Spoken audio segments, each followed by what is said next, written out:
I wanted to look cute today.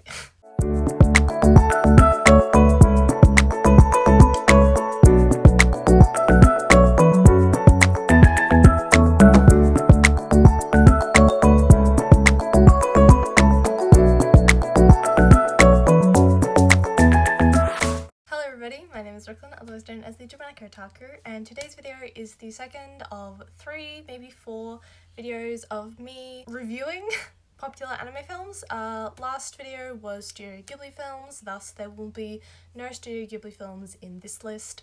Today's video is popular anime films. A disclaimer, this is my opinion, thus it is extremely biased. I have nothing against these films. I adore them all and their respective art styles. These will be standalone films, thus they are not ones that come from series such as Sailor Moon, My Hero Academia, or Beyond the Boundary. This is the second video of this series, so I go suggest you watch the Studio Ghibli film review, which was the first review. Again, there may be a second part to that film review in the future, because I haven't watched all the Studio Ghibli films. There will be spoilers for these films. Let's begin.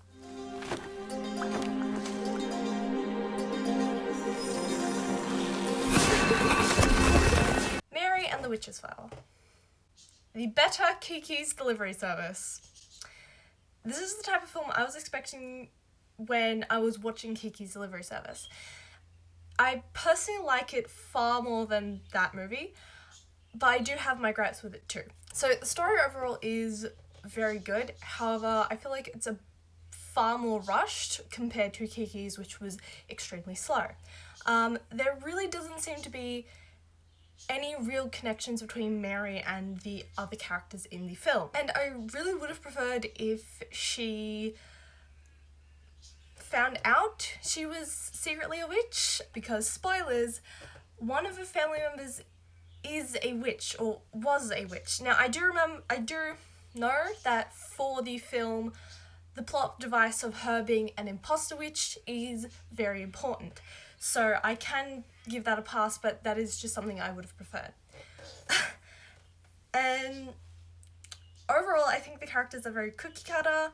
However, I really love how much detail has been put into the villains of the story, and the really psychotic reasoning that they do the things they do. I kind of love that. So yeah, overall I give this film a 7 out of 10, which I think was the same rating I gave Kiki's Delivery Service. Again, I prefer this movie over Kiki's Delivery Service just because it feels complete. If you want to know my opinion of Kiki's Delivery Service, I'd suggest go watch the last video. Food now! Look, I'm sorry, but Food now! Yuki. She said I changed into a wolf whenever I got cranky. Wolf Children, Ame and Yuki. Now, the English title of the film is just The Wolf Children. However, I know it as The Wolf Children, Ame and Yuki, because I think that's the Japanese name incorporates their names in it. I can't remember. But it would be an understatement to say that I cried when I first watched this film. I was a fucking blubbering mess, okay? I surprisingly found this from a fan fiction on Quotevie. I can't remember if it was a Dan and Phil fanfiction or if it was an Attack on Titan fanfiction. I just remember it was on Quotevie and I searched up the name of the film and like the fanfiction said it was good, so I was like, I'll give it a watch.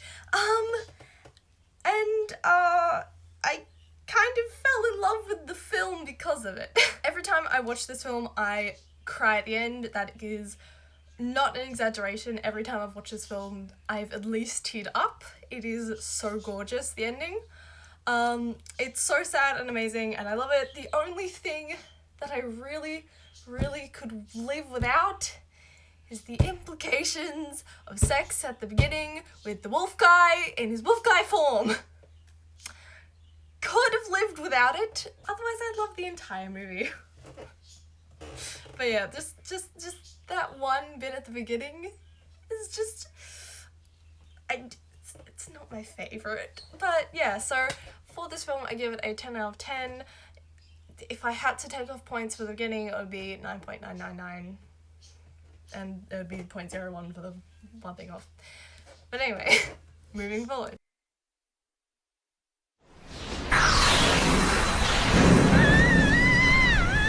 In my last video, I explained that I first found Ponyo because it was just randomly playing on TV one day, and the same goes with The Girl Who Leapt Through Time. Now, I was nowhere near as invested in this film as I was with Ponyo. I mean, that would be because I was really, really young when I first watched the film.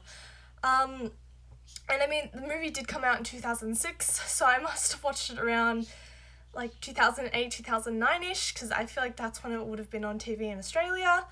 But I definitely remember going back to it in around 2017, buying the film and being like, I recognise this scene. I've watched this before. And I think the scene specifically I'm thinking about is when they're like at the baseball park or something. No, it was when they're on the bike. No, don't worry. So yeah, I became invested in this film, trying to remember when and where I watched this movie. So I'm thinking it was on TV in Australia at one point, which I'm pretty sure it was. The story itself is super interesting. It is when a girl is given the superpower of time travel. The romantic conflict and the walnut, I really can't recall why the time traveling power was on a walnut. I think it was on a walnut. I don't know. I don't really care why. I really do love this film, but not as much as I love The Wolf Children, so I'm giving this film an 8 out of 10. I don't think I scripted this right. And going off The Girl Who Leapt Through Time, this one is not scripted because I forgot I had this film. I believe it's made by the same people who made The Girl Who Leapt Through Time, because it has a very similar to the same art style, and that would be the movie Mirai. なんで落ちたんだ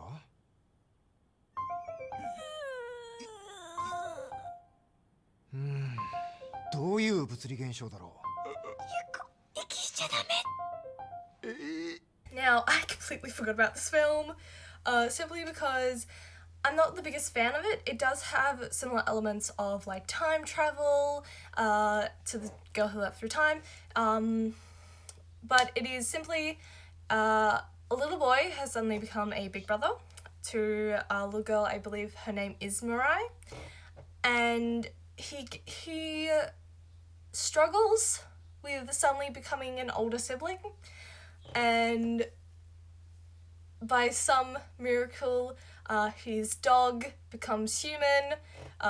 His sister comes to meet him from the future. He meets himself from the future. He doesn't want to be a big brother anymore, and he meets his grandfather? Yeah, so it has very time travel-esque elements. However, I think it's supposed to be from this perspective of a little boy, and it's his imagination. Now, I was really unsure when watching this film. I watched it a few times. It is probably one of the newer released films on this list, or maybe the newest released film on this list. And I could get it from a little boy's perspective, so it would be mystical and magical. There were some parts, like when he meets his grandfather, I think, or his great-grandfather, where it gets a little bit dull. I really wish there was more of the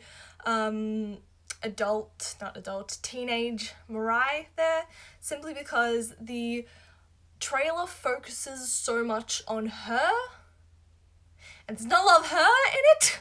I do remember the trailer for this film and it being like a time travel thing, but it wasn't really. The trailer really diverted my expectations for this film, and that's what's sort of bothering me about this. And again, I didn't really remember this film because I didn't write it in my list of all the movies I've seen. So I'd probably have to give this film a 7 out of 10. Maybe even a 6 out of 10. But yeah, so moving on to the next film. I'm gonna butcher the name so badly. Hotarubi no Mori e. Now this one is based on a manga of the same name. Hotorubi no Mori e is a short film based around a girl going to visit her family in the mountains. On her travels, she meets a boy who told her never to touch him or something bad is going to happen. As she gets older, they grow closer, and one day at a festival that they both attend, a human boy touches the boy that she meets, and he begins to disappear. Did I say boy or girl?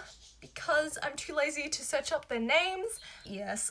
So I found out about this film simply from a AMV titled You'll Be King Again. And the AMV is just from this movie alone, and it is an incredibly sad movie. It's a sad AMV as well, and the AMV got me really interested in the film, so I went to go find the film, and I watched it, and I cried because it was really sad. I'm pretty sure this was an OVA instead of an actual film, because it is based off a manga, and it is really short. I think it's only about the length of an OVA. But I'm putting it here because my initial thought was that it was a movie or a short film.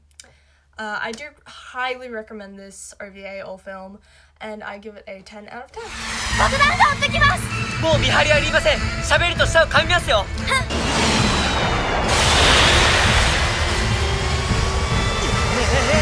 The Princess and the Pilot. Okay, now this one I had to go rewatch this film because I forgot the whole premise. All I know is that I mostly liked it and that it was pretty. However, I found when going to find and watch this movie on Crunchyroll that it was unavailable in my region, i.e. my country. I had originally watched the film on Kiss Anime, and yeah, so I couldn't rewatch this film and I barely remember anything from it. However, after reading the description from Crunchyroll, some memories of the film did flash back into my mind, and this is what I've gathered from the description of Crunchyroll. So the film is set in a war-torn world where a prince falls in love with a princess from a different kingdom. To get to the princess to her fiancé, the king sends a plane with a half-blooded pilot. And from memory, I believe they crash land on an uninhabited island. And then I think the princess falls in love with the pilot. However, his duty is to serve the king, or he might be executed. I could be incredibly wrong, so please take this with a huge grain of salt. I have not watched this film in years. I wanted to include this because I do remember it in the very slightest. I remember the visuals and I remember watching it. I just don't remember the plot of the film. Funnily enough, when I looked for reviews for this film for more of a plot device of detail, I found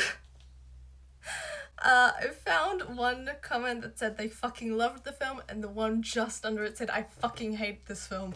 It was fucking hilarious. Personally, when I reviewed the film initially, so when I put it in this huge list that I made where I like put numbers of like 6 out of 10, 9 out of 10, stuff like that, next to it, I didn't write anything into the little box. Instead, I just wrote a number of 6 out of 10. And I'm going to stick with that rating since I cannot rewatch the film. Or at least I can't get it in my region. So yeah. Now, for the end of the video, I have two very special movies that many people will adore. These two came out in 2016 and were the first two films that I was really excited to go watch or watch online. And these two movies were The Silent Voice and Kimi no Nawa, otherwise known as Your Name. Now, from memory, I believe I went to go see The Silent Voice in cinemas, and I watched Kimi no Nawa online, and I believe I watched Kimi no Nawa first as that one had an earlier release date. So we're going to start with Kimi no Nawa, otherwise known as Your Name, first. あの日、星が降った日。たすらに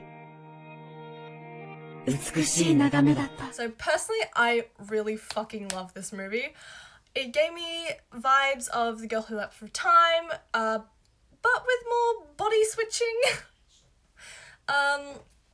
It is a beautiful love story with an absolutely beautiful ending, with gorgeous fucking visuals. I will watch this movie for back to back on days on end. And the only thing that took me off guard was halfway through the movie there was like a whole anime opening to a Radwimps song. And I just was completely blindsided by that. I'm like, it is halfway through the film. Why is the opening here? Again, spoilers. The fact that the male protagonist is living in the future really shocked me. And I loved it, and I absolutely cannot give the movie any higher praise. I gave this movie a 10 out of 10. I love it very dearly.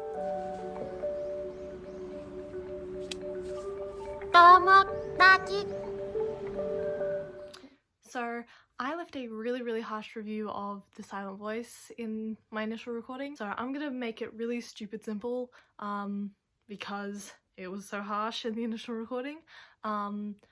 I didn't like this film, and like it felt like a letdown to me compared to Your Name. And the main reason being is I just did not like the characters. The plot was really beautiful, the visuals were fucking stunning. I did get lost at the end of the film though.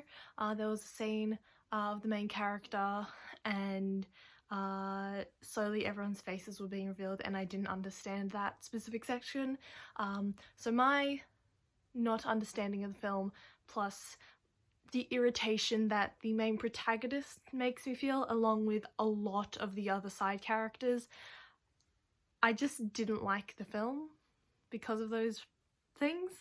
And personally, I gave it a high-ish score because of its visuals, but personally it was about a 6 out of 10-ish kind of film for me. It's very beautiful, but I just cannot stand the characters, and me being very confused with certain aspects of the plot just made this film less enjoyable for me. So yeah, let's cut to the end of the video. So thank you again so much for watching. Again, these are my opinions. They are incredibly biased, as you could probably tell from the last review. I made this series originally with satirical intention, and despite my seriousness in this video, please do not take this too seriously. Again, this is my opinion that I just wanted to share. Leave your opinions of the movies I have left opinions on in the I said description last video, in the comments down below. Thank you so much for watching again, and have a great day. Bye!